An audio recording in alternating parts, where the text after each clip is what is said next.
जय माता दी। अल्टीमेट ज्ञान में आपका हार्दिक स्वागत है।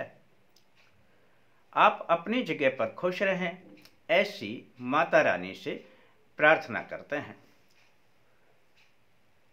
सबसे अधिक दोस्तों हमारे पास फोन आते हैं कि कर्जा बहुत अधिक बढ़ गया है और कर्जा उतरता नहीं है।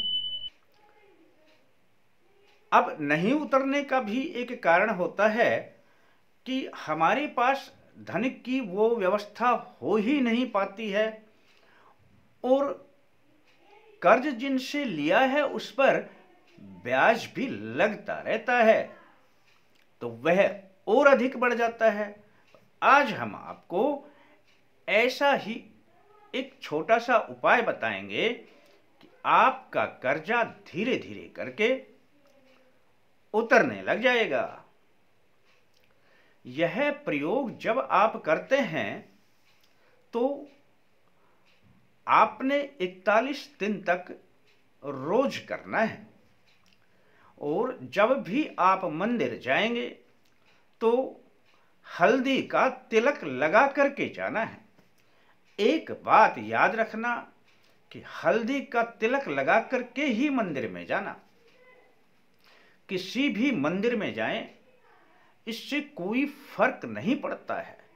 मंदिर में जो भी देव हो उससे सिर्फ अपने पिछले जन्म की और इस जन्म के जो भी हमारे पाप हैं वो दूर हो जाएं, इस प्रकार की प्रार्थना अपने उस देव से करनी है जिस मंदिर में आप गए हैं। यानी मेरे पिछले जन्म के और इस जन्म के जितने भी पाप दोष हैं उन्हें हे प्रभु नष्ट कर दें। रोजाना आपने बस यह अपनी 2 लाइनें बोल देनी है।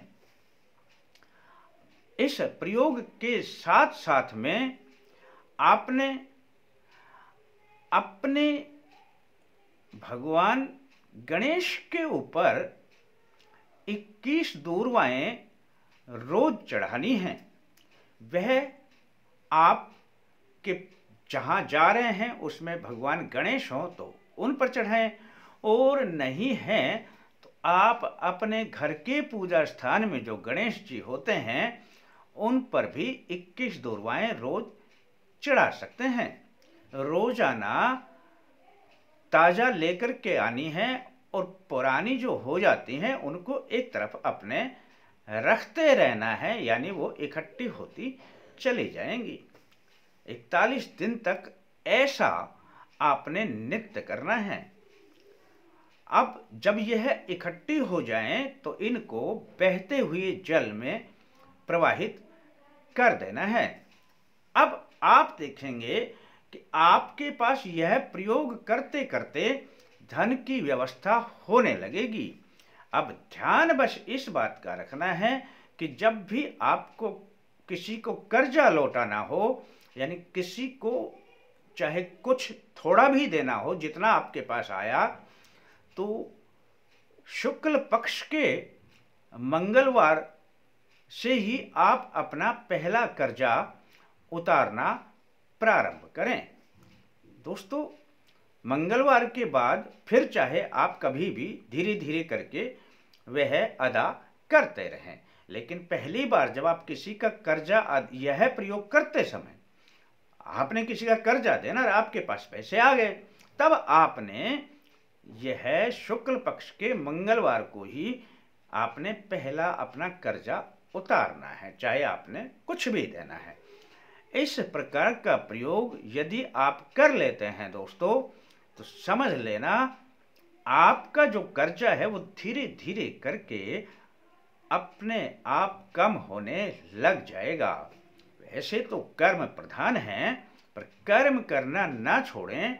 अपना जो काम है वो मन लगा करके करते रहें, परंतु इसके साथ में जब आप यह प्रयोग करेंगे तो शीघ्र ही आपका कर्जा समाप्त हो जाएगा।